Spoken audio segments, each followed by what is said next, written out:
m'intéresser aujourd'hui, un peu le fil directeur de ma réflexion, c'est une tension qui est caractéristique du pentecôtisme, avec d'un côté un ensemble d'émotions, d'expériences corporelles qui sont, du point de vue pentecôtiste, religieusement nécessaires, c'est-à-dire indispensables, tout en étant en même temps vues comme dangereuses en termes de respectabilité et de réputation.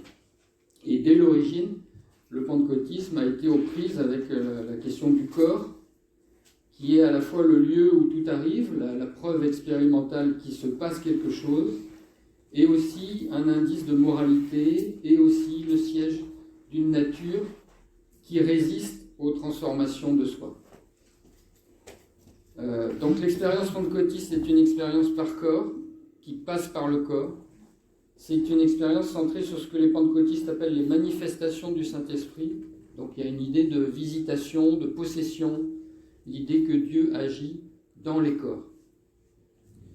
Et pour en parler, l'anthropologue Thomas Xordas s'inspire du travail de Marcel Mauss, qui est un peu une figure fondatrice des sciences sociales françaises, je crois qu'un peu d'ailleurs, sur les techniques du corps, ce que Mauss appelle les techniques du corps. Et il souligne que dans la mesure, alors je cite Xordas, où le premier et le plus naturel objet technique et en même temps moyen technique de l'homme, c'est son corps, on comprend que le moyen le plus immédiat et concret pour convaincre les gens de la réalité de la puissance divine est que leur corps soit impliqué. Donc on va voir comment cette dimension du corps, elle pose problème dès le début du XXe siècle, dans une société américaine qui est à l'époque marquée par la ségrégation raciale. Elle pose un nouveau problème lorsque le pentecôtisme se diffuse en France, par exemple. Dans les années 1930, vous avez l'ordre des médecins qui attaque les prédicateurs pentecôtistes devant les tribunaux pour exercice illégal de la médecine, parce que les pentecôtistes imposent les mains aux malades et mettent en scène des guérisons miraculeuses.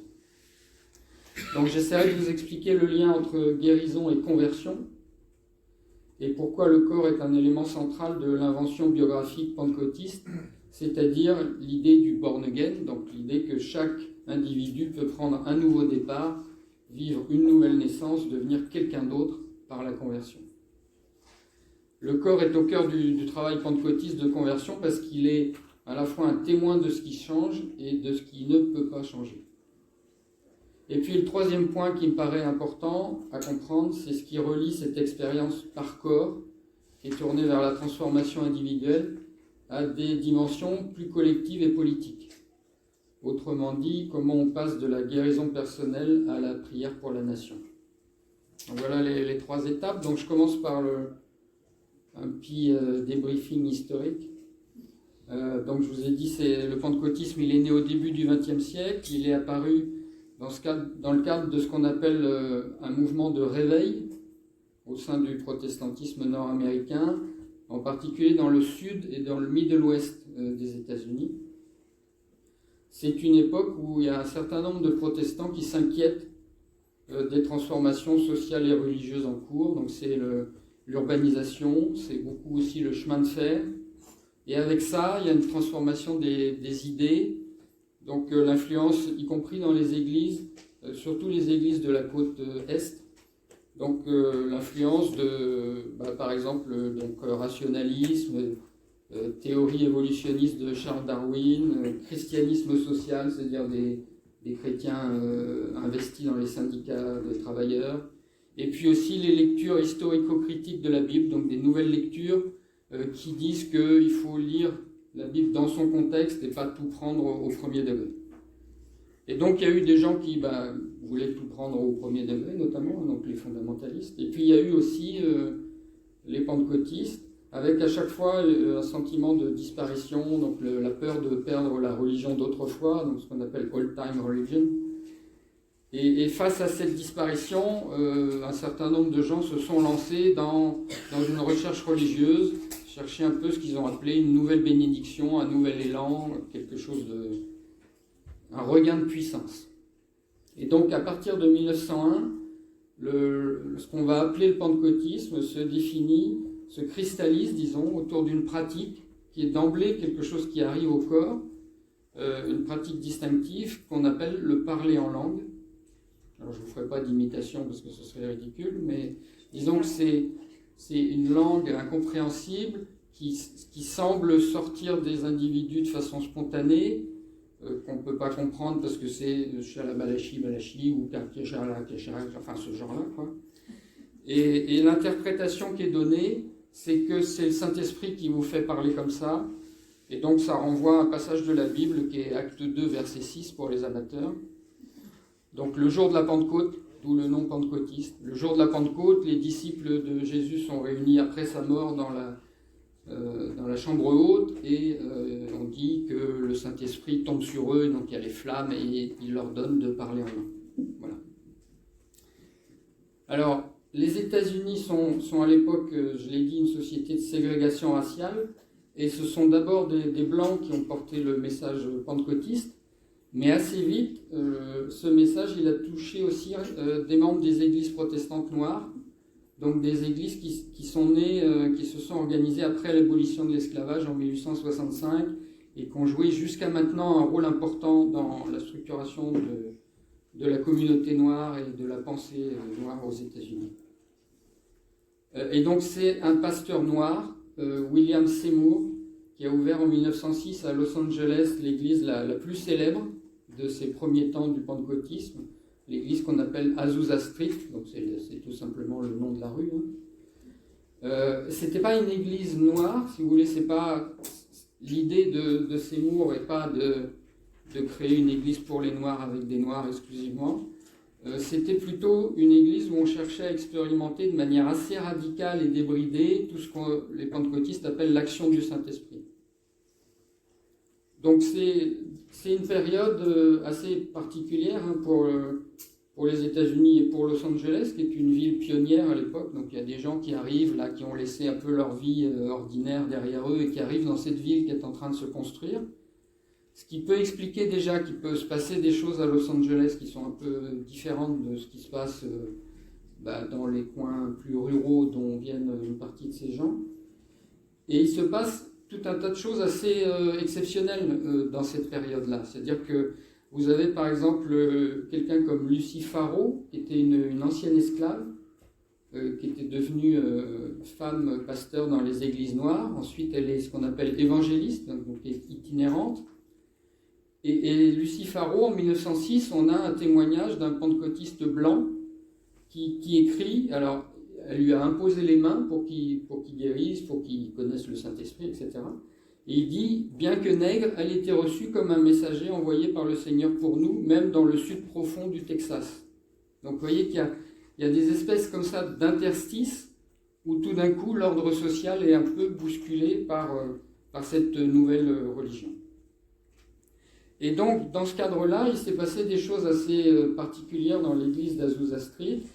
Et on a en particulier une libération des corps, c'est-à-dire que c'est une église où vous avez des hommes, des femmes, des noirs, des blancs, des hispaniques, qui sont là dans une espèce de ferveur, dans quelque chose qui est assez libre, débridé, et une espèce de promiscuité aussi. Donc tous ces gens-là sont ensemble pour vivre donc l'expérience pentecôtiste. Alors, les pentecôtistes ont beaucoup réécrit la légende depuis et racontent que le pentecôtisme a su dépasser les barrières sociales dès l'origine, que c'était une religion révolutionnaire, etc. C'était pas vrai, évidemment. Et les critiques sont arrivées très tôt parce que dès 1906, donc l'année de la création de l'église Azusa Street, vous avez des responsables pentecôtistes blancs qui dénoncent ce qui se passe à Azusa Street. Et ils le dénoncent dans des termes de l'époque, c'est-à-dire des termes racistes, en disant que c'est une forme de sauvagerie, c'est une animalité qui, à leurs yeux, renvoie à... Donc ils disent donne libre cours à des sons et des bruits dénués de sens tels qu'on en trouve parmi les nègres du Sud. Donc vous voyez que ce qui se passe avec les corps est lié aussi à des rapports de domination sociale, et en l'occurrence des rapports de ségrégation sociale et de racisme, ce qui fait que ce pentecôtisme-là, d'Azusa Street, a été critiqué très vite par des pentecôtistes blancs. Et ce qui est intéressant là-dedans, c'est qu'on retrouve un principe qui a joué systématiquement jusqu'à aujourd'hui dans les jugements sociaux qui sont portés sur le pentecôtisme. C'est-à-dire, en gros, l'opposition entre ce qu'on va appeler la passion et la raison, le corps et l'esprit, la nature et la culture. Et donc c'est le sociologue Pierre Bourdieu qui a bien résumé tout ça dans son livre La distinction.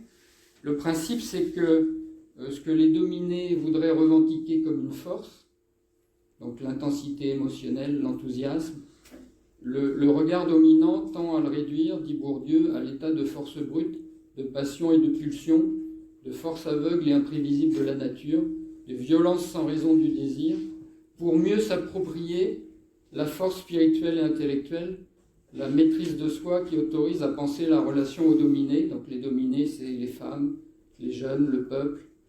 Donc penser cette relation dans les termes comme l'âme et le corps, comme l'entendement et la sensibilité, c'est-à-dire le principe, c'est les maîtrises de soi qui prédisposent à la maîtrise des autres. Vous vous dites, voilà, eux c'est le corps, moi c'est l'esprit, eux c'est l'émotion, moi c'est la raison.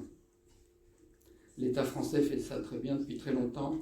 Les manifestants sont toujours dans l'émotion et l'État est toujours dans la raison. Or, il se trouve que le pentecôtisme s'est implanté d'abord dans les classes populaires et qu'il a eu, donc je vous ai dit, une histoire noire à partir des grandes figures comme Seymour ou Faro, et aussi parce qu'il s'est développé rapidement en Afrique. Donc la dimension corporelle, la dimension émotionnelle de l'expérience pentecôtiste a été associée à des catégories sociales dominées. Donc on peut reprendre les catégories mentionnées par Bourdieu. Le pentecôtisme, il a touché le peuple, les femmes et les jeunes. Et on peut y ajouter une dimension raciale. Ce qui fait que la dimension corporelle du pentecôtisme, elle a depuis pratiquement l'origine produit des formes de disqualification sociale. Le pentecôtisme, y compris d'ailleurs en sciences sociales, des collègues, j'allais dire très estimés, ce serait beaucoup dire, mais disons qui ont écrit sur le pentecôtisme comme religion des pauvres, sous-entendu comme religion pauvre, c'est quelque chose d'élémentaire, c'est corporel, c'est pas réfléchi, etc. Bien, alors, maintenant, qu'est-ce qui se passe? Maintenant que j'ai planté un peu le décor, qu'est-ce qui se passe dans le pentecôtisme entre le corps, la conversion, la guérison? Donc, en France aussi, le pentecôtisme a d'abord touché les classes populaires, il a beaucoup mis l'accent sur la guérison, et c'est au point que celui qui est reconnu comme le pionnier du pentecôtisme en France, qui s'appelle Douglas Scott, qui était un Anglais, et ben en fait, il parlait à peine français, donc il avait un français totalement exécrable, mais ça ne posait pas de problème lors des réunions, puisque les réunions, c'était la démonstration de ce que Dieu agit, en particulier Dieu agit avec les guérisons. Donc les premières réunions pentecôtistes en France, on brandit le corps comme une preuve, comme une évidence. On dit, voilà, le monsieur qui est au fond de la salle, il est venu, il ne marchait pas, et on va voir, il va remarcher, la dame là, elle ne voyait pas, elle voit, enfin c'est vraiment ça. Et ça correspond à ce que la sociologue Dominique Mimi a bien résumé, c'est-à-dire que c'est précisément parce que le corps est considéré comme ce qui peut le moins facilement être modifié, qu'on va le brandir en preuve avec l'idée que ça peut être tenu socialement comme quelque chose de vrai. Vous voyez, il y a un jeu comme ça entre le corps ne ment pas, il ne peut pas changer, et donc c'est miraculeux parce qu'il a changé. Et en plus de tout ça, donc le pentecôtisme a hérité d'un mouvement qui est plus ancien et dont il est en partie descendant, qui est le méthodisme de l'Angleterre du XVIIIe. Donc le pentecôtisme a repris l'idée que le corps, l'aspect extérieur du corps, nous dit quelque chose sur la moralité de la personne. Donc vous voyez qu'il y a beaucoup de choses qui reposent sur le corps, puisque on met en scène à partir du corps l'action de Dieu à travers les guérisons, et on met en scène aussi en fait la conversion comprise comme un processus moral, c'est-à-dire la preuve que la personne a changé du point de vue de son âme, de son esprit, de ses dispositions, de ses habitudes. Et ça, je l'ai retrouvé, y compris dans des discussions avec des pasteurs. Je me souviens d'une femme, une épouse de pasteur qui parlait des réunions, des visites qu'elle faisait dans une île de Polynésie où elle allait revoir les gens de temps en temps. Elle disait, quand j'allais les voir, je voyais que même leur visage changeait. je voyais certaines personnes qui venaient pour les premières fois. Bon, c'était des gens qui, certains, buvaient beaucoup et donc ils étaient marqués sur leur visage par la boisson, par leur vie vraiment de débauche. Et elle disait, ça m'a vraiment frappé parce que quand j'avais l'occasion de revenir un petit peu plus tard, je voyais vraiment ces gens transformés, heureux, ayant retrouvé leur dignité, et puis même leur visage avait changé. Ils avaient embelli, c'était vraiment touchant de voir ça.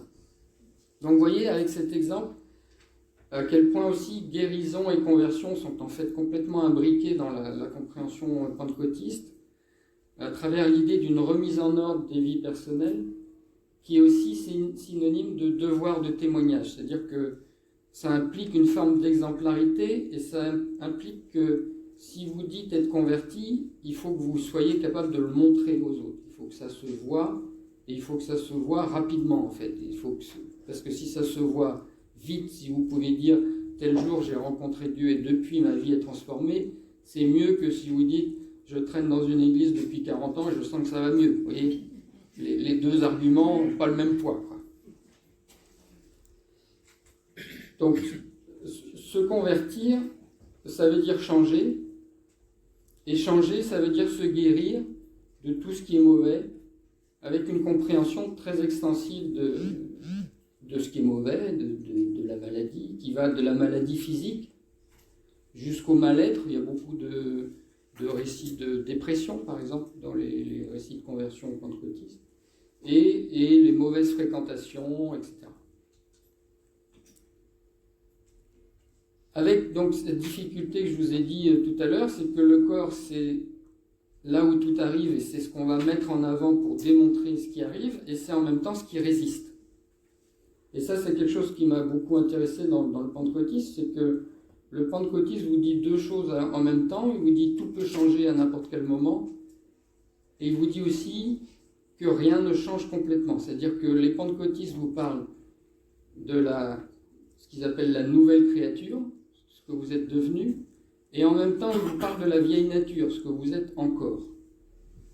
Et ça, c'est très lié au corps, parce que le corps va être à la fois le lieu de la démonstration qu'il y a la nouvelle créature, et le lieu où reste la vieille nature.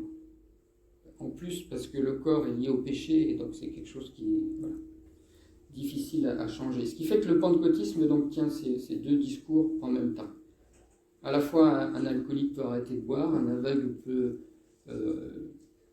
revoir, et de l'autre côté, la vie chrétienne n'est pas un chemin semé de pétales de rose, c'est un effort continu, c'est une transformation progressive. Et dans ce jeu entre inertie et changement, le corps est souvent donc du côté de la nature, en particulier dans le pentecôtisme qu'on dit, disons, classique, par exemple les assemblées de Dieu, qui mettent l'accent sur la respectabilité.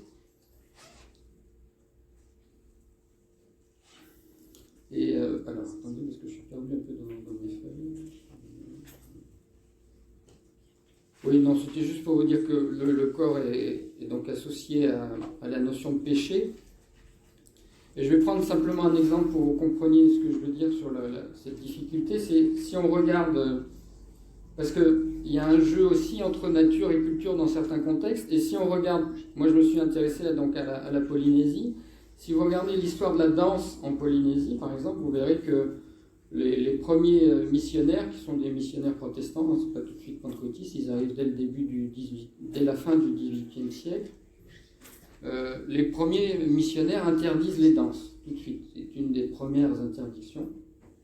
Donc il n'y a pas de danse dans les églises, au moins jusqu'au renouveau culturel des années 1970, avec des nouvelles théologies qui sont inscrites dans le processus historique de décolonisation, où on dit qu'il faut qu'on retrouve notre culture parce que ça permet de mieux exprimer notre foi.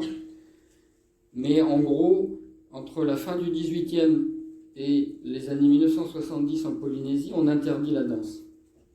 Pourquoi ? Parce qu'il y a un danger, du point de vue pentecôtiste, il y a un danger dans les corps. Et ce danger, cette perception du danger, elle est partagée par les pentecôtistes quand ils arrivent, qui ont cette même hostilité envers les danses, parce que le corps est considéré comme le siège du paganisme, donc de ce qu'il y avait avant le christianisme. et il est considéré comme le siège de ce qui serait une nature polynésienne, c'est-à-dire que ce qu'on pourrait définir comme une culture est retraduit en termes de nature, c'est-à-dire que c'est quelque chose qui ne va pas changer.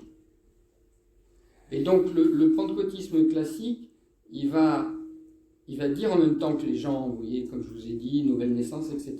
Et en même temps, il y a dans les individus, dans ces Polynésiens-là, qui n'étaient pas chrétiens de tout temps, quoi, il y a quelque chose comme des espèces de cendres qu'il ne faut pas réveiller parce que ça repart. Il y a une nature qui est fondamentalement non chrétienne. Et ça n'a changé que très récemment, quand vous avez des nouvelles catégories de pentecôtistes qui arrivent, notamment parce que le pentecôtisme s'est diffusé au-delà des catégories populaires vers des catégories, disons, des classes moyennes et supérieures dans beaucoup de pays, où vous avez des gens qui disent « bon, c'est bon, on a appris à se contrôler, et donc on peut s'autoriser des choses ». Et il y a eu une espèce de rupture au sein du pentecôtisme à partir des années 60, entre des gens qui disent « restons respectables, il faut tenir le corps c'est le péché », et puis d'autres, avec d'autres caractéristiques sociales, souvent, donc, je vous ai dit, des classes moyennes et supérieures, qui disent « bon, bah c'est bon, on sait se contrôler et maintenant on va vivre des choses très fortes, on va vivre la transe, on va vivre des possessions, on va faire ce qu'ils appellent le saint fou rire de Dieu, etc. » Enfin, ça part un peu en live, quoi. Et donc, il y a un retour du corps dans ces mouvements-là, et il y a un retour même de la culture, parce que ce jeu entre nature et culture dont je vous ai parlé, il est renversé en disant « mais oui, la culture, c'est aussi une forme de nature, mais la nature, c'est la création de Dieu. » Donc on dit « les cultures ont été créées par Dieu, c'est la Genèse, c'est ce qu'on est, et donc si on veut être ce qu'on est, on peut se réapproprier à la fois nos cultures et notre corps. » Et voilà comment, à partir des années 70, vous avez des pentecôtistes qui dansent pour Dieu. Bon, j'ai essayé de résumer parce que c'est un peu compliqué à suivre, mais vous voyez tout ce jeu autour du corps, en tout cas chez les pentecôtistes. Alors, quatrième point, ce qui nous reste encore à voir, c'est qu'est-ce qui relie cette expérience par corps du pentecôtisme, donc je vous ai dit tourné vers la transformation individuelle, qu'est-ce qui la relie à des dimensions plus collectives et politiques, et donc comment on passe de la guérison personnelle à la prière pour la nation. Le pentecôtisme a en fait été longtemps défini ou décrit, disons, comme une religion apolitique, et même jusqu'aux décennies 80-90, on disait que le pentecôtisme était un facteur de dépolitisation.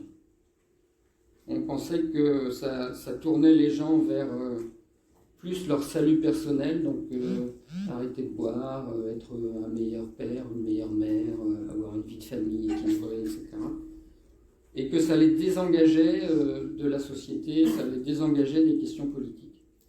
Alors, c'était en partie faux, en particulier notamment aux États-Unis, puisque en fait les grandes fédérations d'églises pentecôtistes ont participé dès les années 1940, par exemple, à ce qu'on a appelé la National Evangelical Association, donc l'association des évangéliques, dont le but était de faire entendre dans l'espace public un discours conservateur, donc des valeurs politico-religieuses conservatrices.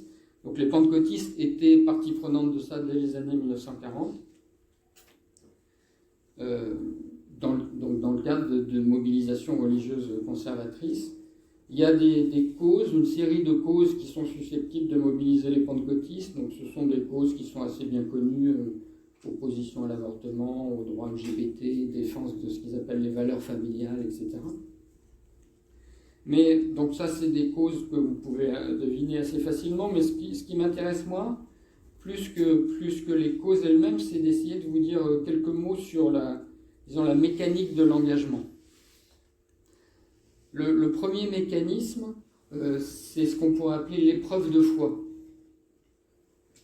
C'est-à-dire que à ceux qui se sont donc convertis, parce qu'ils cherchaient à être guéris d'une maladie, etc., les pasteurs pentecôtistes expliquent que c'est pas la fin de l'histoire, c'est le début. Parce que vous avez des gens, à partir du moment où ils sont malades, ils vont chercher partout.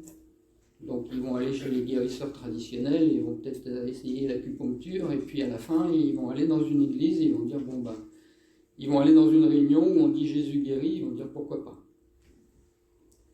Et s'ils guérissent, vous voyez comment ils sont pris dans ce mécanisme-là. Et là, on leur dit, oui, mais c'est que le début.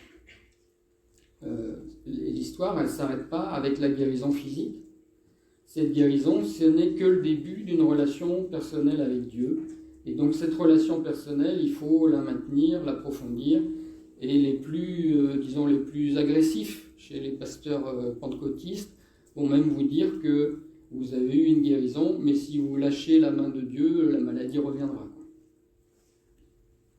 Donc c'est cette relation, et c'est de cette relation-là, entretenue dans la durée, que dépend le salut au sens large, c'est-à-dire aussi l'amélioration des conditions de vie, le fait d'avoir un nouvel horizon d'espérance, lié en fait à ce qu'on appelle la rationalisation des existences, c'est-à-dire des gens qui apprennent à compter leur budget, à ne plus boire, le monsieur ne va plus jouer l'argent du ménage, etc. Les promoteurs de cause, alors ce que j'appelle les promoteurs de cause, c'est-à-dire les gens qui vont aller voir les pentecôtistes en disant il faut s'engager en politique, disons.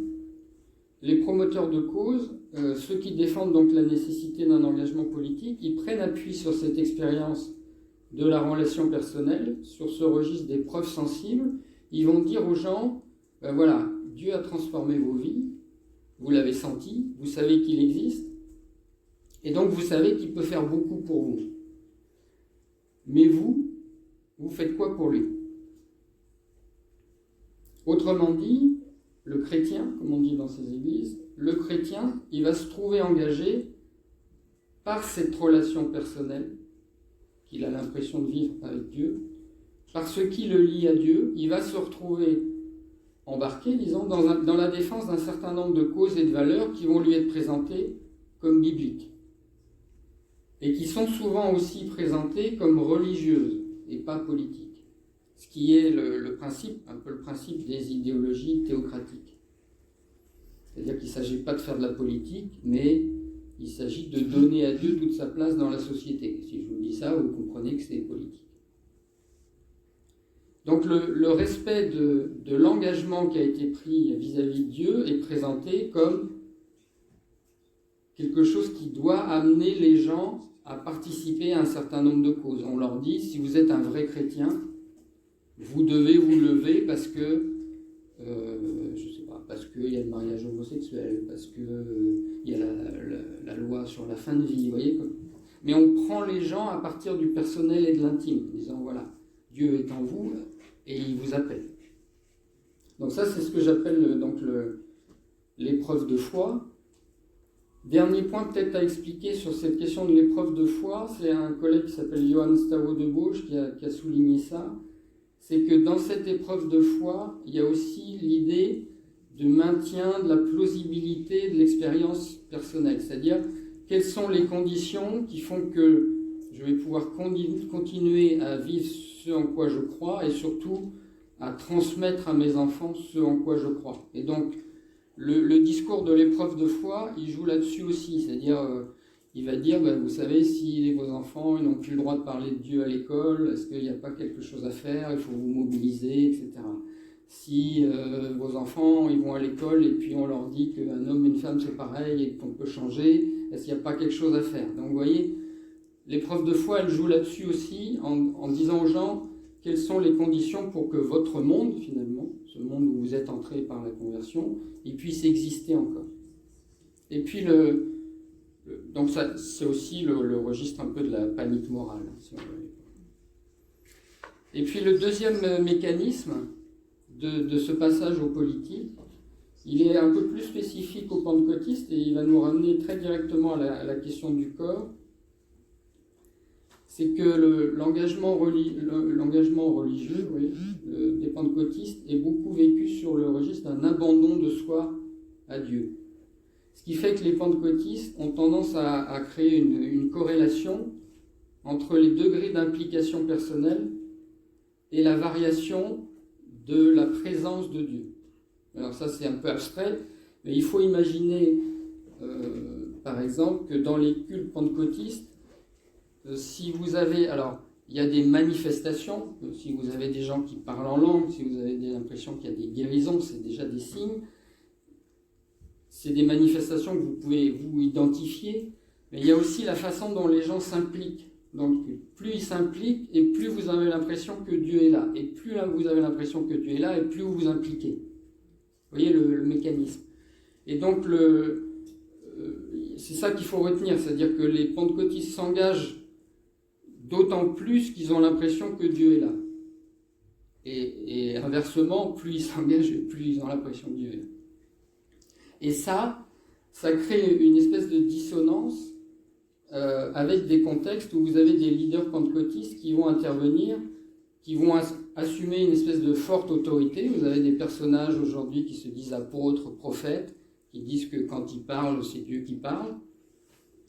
Et donc vous avez de plus en plus de contextes où il y a ce type de personnages qui vont prendre la parole, qui vont avoir des paroles politiques, théocratiques, assez extrémistes. Donc c'est le genre de personnage que vous retrouvez aujourd'hui dans l'entourage de Trump, de Bolsonaro au Brésil, de Javier Milei, qui est le nouveau président de l'Argentine. Et donc, comme ce que faisait remarquer mon collègue Philippe Gonzalez à propos de ça, c'est que donc vous avez des prédicateurs qui vont s'adresser davantage à une foule plutôt qu'à un public. La définition pour lui du public étant un ensemble de personnes qui peut raisonner de façon critique au-delà de ressentis communs. Et donc, le problème, c'est que cette dimension critique ou réflexive, elle est rendue impossible précisément en raison de la façon dont les gens sont invités à participer à ces moments. C'est-à-dire que leur pleine participation, elle implique un lâcher-prise, une déprise de soi, un abandon de soi pour ressentir la présence divine, on va dire son amour, sa puissance, etc. Et tout ce que cette foule ressent, tout ce qui lui apparaît comme une preuve par corps de la présence de Dieu, la prédispose à recevoir les messages de ces idéologues sur un mode enthousiaste et sensible, qui est complètement décalé, si vous voulez, avec la portée politique de ces messages. Alors, par exemple, j'avais eu l'occasion d'observer en mai 2013 à Paris, il y avait eu une grande réunion à la Porte Maillot, qui est un centre de conférence.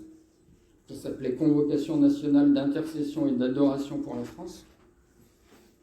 Il y avait 2 personnalités américaines qui intervenaient, des gens assez, même très haut placés dans ces milieux-là.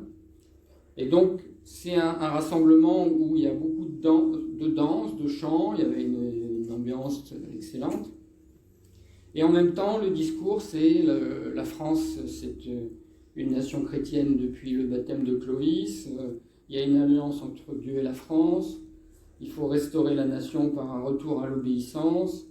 Et on est dans un affrontement entre des forces démoniaques et Dieu.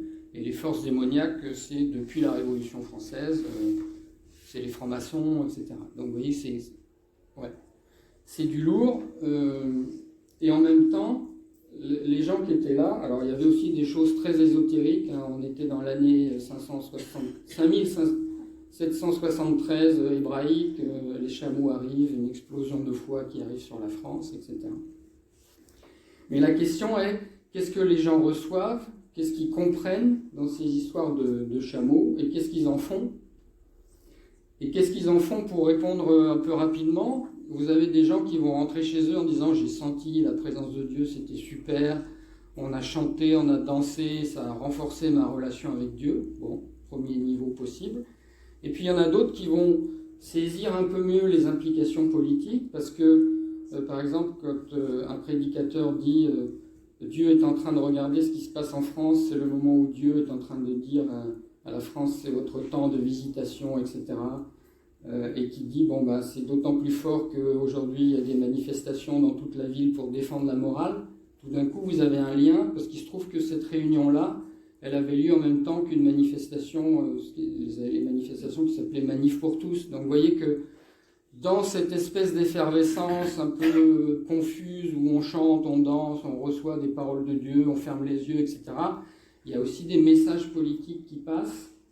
mais qui passe d'une façon un peu particulière et qui passe notamment par le corps. Voilà. Merci.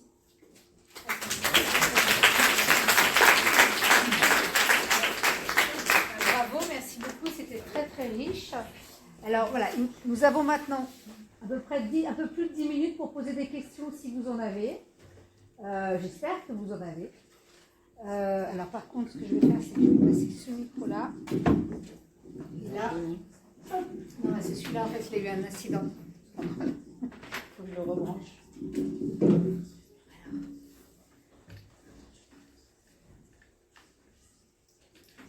J'ai besoin d'aide. Là, je fais la tête de la fille qui a besoin d'aide. Ah, c'est bon, j'ai résolu mon problème. Voilà, c'est moi. Alors, est-ce qu'il y a des questions? Ouais, question.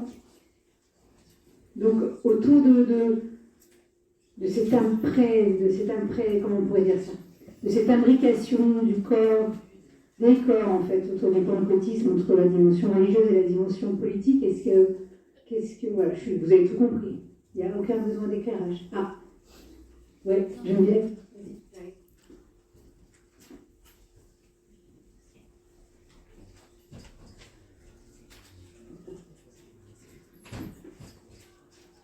Dans ce qu'on frappe, je trouve ça très intéressant, c'est tous les liens qu'on peut faire avec la psychanalyse, et en particulier évidemment tout ce que Freud, même avant lui, déjà eu des recherches sur le groupe, et justement la production de tout ce que vous avez décrit, à savoir en particulier le fait de se dessaisir de son moi, au profit d'un leader, etc.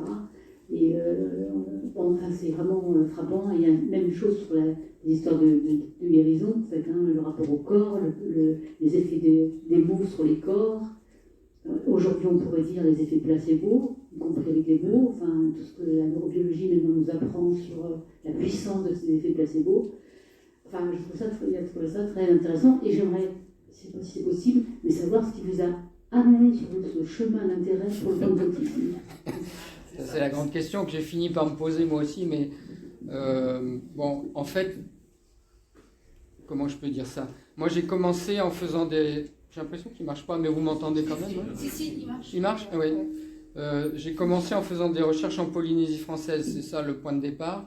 D'abord sur des coopératives, qui étaient des lieux à la fois de ratage et de corruption, donc il n'y avait pas grand-chose à faire sur les coopératives, mais en étant là-bas, avec mon épouse, on a vu que l'Église était quelque chose de très central dans la vie sociale, et en gros, on n'y connaissait rien, donc ça nous a paru intéressant.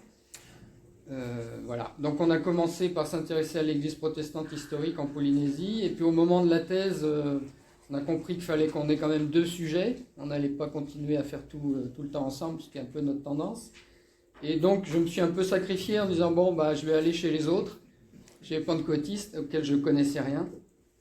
Et en entrant dans ces églises, j'ai eu un moment de doute, de savoir quoi faire, parce que si vous voulez, on est habitué à faire plus de l'analyse de discours. Mais en fait, vous rentrez dans l'église et ils vous disent, c'est Jean 14,6, Jésus, je suis la vérité, la vie, le chemin, nul ne vient. Et puis c'est la même chose le dimanche d'après et le dimanche encore après. Et donc vous n'arrivez pas à avoir des prises, Et en fait, la prise, je l'ai eue à partir du moment où on est allé dans une église plus petite, en restant longtemps, en laissant un peu les gens venir et en commençant à parler de ce que les pentecôtistes appellent le parcours de conversion. Ils apprennent à le dire. Et donc c'est assez formaté, mais chez eux ça dure un quart d'heure. Et nous, les entretiens, c'était 2 heures, donc on avait le temps d'approfondir. Et notamment d'approfondir ce que j'ai appelé la mécanique, c'est-à-dire quand vous avez des gens qui disent, je me souviens du premier jour, j'avais l'impression d'être comme au milieu des anges, on les fait travailler là-dessus, qu'est-ce qui se passait, qu'est-ce qu'il y avait. Et d'ailleurs, ils disent beaucoup, quand ils sont allés devant, comme ils disent, c'est-à-dire pour répondre à l'appel, pour dire Dieu, je veux être avec toi, ils disent souvent, j'avais quelque chose qui me picotait dans le pied, par exemple. Vous voyez, ils disent pas, j'ai été convaincu. Ils disent, j'ai ressenti une chaleur, j'avais le pied qui me... Voilà. Et j'y suis allé sans savoir, etc. Et donc on travaille ça, on arrive notamment à identifier le fait que le devoir d'exemplarité de tous les gens de l'Église produit quelque chose, et donc c'est eux les anges, mais produit quelque chose qui invisibilise en fait le travail collectif. C'est-à-dire que les gens ne voient que Dieu. Et en fait, c'est ça qui m'a fasciné, moi. C'est-à-dire que vous entrez dans une institution où on vous dit « Bienvenue, ici, il n'y a pas d'institution ». Et vous voyez une autorité, on vous dit « C'est super, on est libre ». Bon, moi, la question de l'autorité m'a toujours passionné parce que j'ai jamais su obéir. Donc, je pense que c'est ça qui a fait que je suis resté sur mon credo un peu pentecôtiste pour décortiquer ça et essayer d'expliquer aussi aux gens les transformations actuelles des formes de l'autorité et de l'institution. Voilà. C'est-à-dire que l'institution, elle n'a pas forcément disparu, mais elle travaille autrement. Et bon, vous savez, toutes les histoires d'accompagnement de soi, etc., c'est d'autres choses. Bon, alors je pourrais vous répondre encore plus longtemps parce que sur la psychanalyse, c'est sûr que les pentecôtistes sont des bons clients parce qu'ils connaissent sans le savoir. Hein. Ils ont leur surmoi qu'ils appellent la voix du Saint-Esprit et qui est liée à l'incorporation d'un ensemble de dispositions. Et il y a un moment où ils sont branchés dessus et ça marche tout seul, quoi. Et donc c'est un moment clé dans la socialisation pentecôtiste parce que vous n'avez plus besoin forcément des rappels à l'ordre, du pasteur, des choses explicites. Vous avez ce surmoi qui vous dit. J'avais une citation comme ça d'une dame qui disait « La voix du Saint-Esprit, c'est plus fort que la conscience dans une vie, parce que quand vous faites quelque chose, il va vous dire. » Bon, moi, c'est quelque chose qui me fascine, quoi.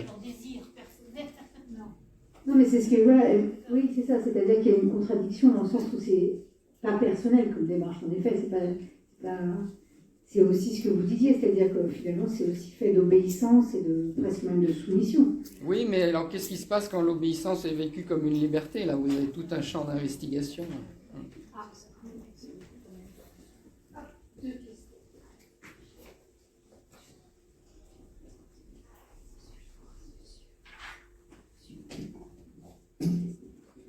Oui, merci, c'est passionnant. Deux questions presque techniques. D'une part, est-ce que sur les 300 millions de pentecôtistes, il y a des études qui montrent que dans le rapport à la politique, ils seraient plus réformateurs ou plus conservateurs? C'est-à-dire, est-ce qu'il y a des enquêtes qui montrent que ça a un impact sur la façon de construire son opinion politique? Et puis, une deuxième question que je viens d'oublier, donc qui était liée à la psychanalyse, que je viens d'oublier. Ah si, mais la deuxième question qui est un peu liée presque, c'est est-ce qu'il y a des cultures nationales qui font que les pentecôtistes ne sont pas là? C'est-à-dire que si on fait une carte du monde, est-ce qu'il y a des endroits dans le monde où visiblement ce rapport entre le surmoi et le collectif ne fonctionne pas? Oui, il n'y en a pas beaucoup. C'est plutôt une question disons, de contrôle politique des églises minoritaires. Mais il n'y a pas beaucoup d'endroits où ça ne fonctionne pas, ou alors il faudrait descendre à une échelle plus petite. En Polynésie française, c'est un des endroits où ça n'a pas beaucoup marché, par exemple, hein, alors que dans le Pacifique anglophone, c'est assez massif. Pourquoi, je ne sais pas trop. Sur la question de la politique, il y a deux choses en même temps. C'est-à-dire qu'il y a à l'échelle globale, il y a des processus de politisation qui font que les pentecôtistes, comme les évangéliques en général, penchent à droite, de plus en plus. Et en même temps, j'hésite à dire des choses comme ça parce que le religieux en lui-même, il ne fait rien, si vous voulez. C'est-à-dire qu'il peut toujours être investi d'autres choses. Vous avez au Brésil des figures, j'ai oublié son nom, mais elle était ministre de l'Environnement avec Lula, premier gouvernement de Lula. Une dame qui était pentecôtiste, mais qui était arrivée au pentecôtisme en ayant d'abord origine de quartiers très pauvres, en étant passée par le catholicisme social, et donc elle est restée pentecôtiste et de gauche, si vous voulez, quoi. Il y a aussi des pentecôtistes dans les mouvements des Sans-Terre, qu'on va classer comme de gauche, mais c'est pareil, il faut regarder de près. Mais en théorie, vous pouvez avoir des gens qui... Il y en a eu beaucoup d'ailleurs dans les années 60 qui ont vécu le pentecôtisme dans la foulée de 68 d'ailleurs aussi, hein, comme une libération, parce qu'il y a le corps est libéré, c'est intense. Il y a eu des hippies qui ont été convertis aussi, le trip avec Jésus. Bon, mais avec le temps, même ces gens-là penchent à droite parce qu'ils se trouvent embarqués, c'est ce que j'ai essayé d'expliquer, embarqués dans une série de causes au nom de ce qu'ils ont vécu du point de vue personnel. au nom de ce qu'ils avaient vécu eux, pas forcément avec des implications politiques au début. Vous avez des gens qui ont en fait, qui sont de gauche, qui vivent ce truc-là, et qui vont petit à petit, alors ils vont peut-être continuer à dire qu'ils sont de gauche, mais à un moment donné, ils vont voter à droite. Parce qu'ils vont dire la gauche, c'est plus possible. Parce qu'il y a eu le mariage homosexuel, par exemple. Voilà. Merci beaucoup. Alors, dernière question, Serge, je crois que... Oui, ma question, c'était sur les rapports de pouvoir, justement, entre ceux qui sont soumis et ceux qui se soumettent. Comment est-ce qu'on devient un leader dans ces mouvements-là? Est-ce qu'il y a des procédures spéciales? Et est-ce qu'il y a la même sincérité chez les leaders que chez les pratiquants? Oui, oui, et c'est pour ça que je fais attention à la distinction, parce que si vous voulez, c'est pas simple de dire qui est soumis et qui ne l'est pas, d'autant plus que dans ces églises pentecôtistes, on donne des responsabilités un peu à tout le monde. Alors c'est vrai que vous pouvez avoir des femmes qui ont le ministère de l'accueil, comme on dit. C'est-à-dire elles sont là pour accueillir les gens à l'entrée de l'église, d'autres qui ont le ministère du ménage. Évidemment, ce n'est pas le même enjeu de pouvoir que la prédication. Mais n'empêche que c'est quand même assez diffus, et y compris dans la façon dont on devient un jour pasteur. Donc c'est pas très clair, et c'est pour ça que moi j'aime pas trop les analyses, par exemple en termes d'autorité charismatique. Parce que ça suppose qu'il y a d'un côté le leader charismatique et de l'autre les encharismés, comme on dit. C'est pas comme ça. Et alors, il y a des escrocs, forcément, mais moi j'ai vu des pasteurs qui pensaient sincèrement qu'ils ne faisaient que aider à la communication avec Dieu. C'est-à-dire que quand vous avez un problème, vous allez voir le pasteur. Objectivement, d'un point de vue sociologique un peu froid, vous voyez que le pasteur fait un rappel à l'ordre et qui dit aux gens ce qu'ils doivent faire dans leur vie. Donc il y a de l'autorité. Sauf que le pasteur, il dit, bon bah, je pense que Dieu te dit que. Et les gens le reçoivent en disant, et disent pas, le pasteur m'a rappelé à l'ordre, ils disent, Dieu m'a montré que. Donc c'est une espèce d'illusion partagée qui fait que globalement, tout le monde croit qu'on est très libre parce qu'il y a juste la relation personnelle avec Dieu. Et en même temps, il y a beaucoup d'autorité, il y a des formes de domination, il y a une espèce de bonheur militant, comme on dit en sociologie politique, et aussi du malheur, parce qu'il y a toujours des moments où ça coince. C'est-à-dire que, comme vous êtes dans une représentation de la religion qui vous dit que ça va être formidable parce que c'est la relation personnelle avec Dieu, forcément, il y a différentes façons de le vivre. Il y a des gens qui vont dire, bon bah voilà, c'est la relation personnelle, donc moi le pasteur je m'en fous et je vais bricoler chez moi, ça existe. Ça dépend aussi des atouts que vous avez, parce que c'est plutôt des catégories sociales supérieures qui vont faire ça. Et ceux qui dépendent complètement de l'église parce que leur vie a changé à un moment donné, ils étaient très pauvres, ça allait pas du tout et ils s'en sont sortis, vont rester plus dociles. Mais c'est très fragile. Parce que vous avez toujours des moments, notamment avec le parler en langue, qui est un mécanisme, je trouve fascinant, parce que c'est une mécanique très compliquée. Donc c'est un peu d'ailleurs désespérant de voir des gens qui disent ouais, le parler en langue, le truc élémentaire, parce que c'est tout sauf ça, quoi. Vous avez une personne qui parle en langue, donc qui produit un truc qui est censé venir de Dieu. Vous avez la deuxième personne qui fait l'interprétation, donc qui fait parler Dieu en disant Dieu te voit ce matin, il te dit que telle chose et telle chose. Et donc c'est une mécanique très fragile. Et dans les petites églises où il y a une espèce de sédimentation, où les gens se connaissent depuis longtemps, il y a forcément la tentation, et là vous allez croire que c'est forcé, mais c'est des choses vraies. Il y a la tentation de venir à l'église et de faire à un moment donné une interprétation de parler en langue qui revient à dire à votre beau-frère que ça commence à bien faire et que sur les histoires d'héritage, il va falloir qu'il lâche. Et là, tout d'un coup, les gens se disent mais des fois, c'est pas Dieu qui parle, quoi. Vous voyez? Ils voient tout d'un coup l'autorité, voilà. Bon, bah, merci beaucoup, c'était vraiment absolument passionnant.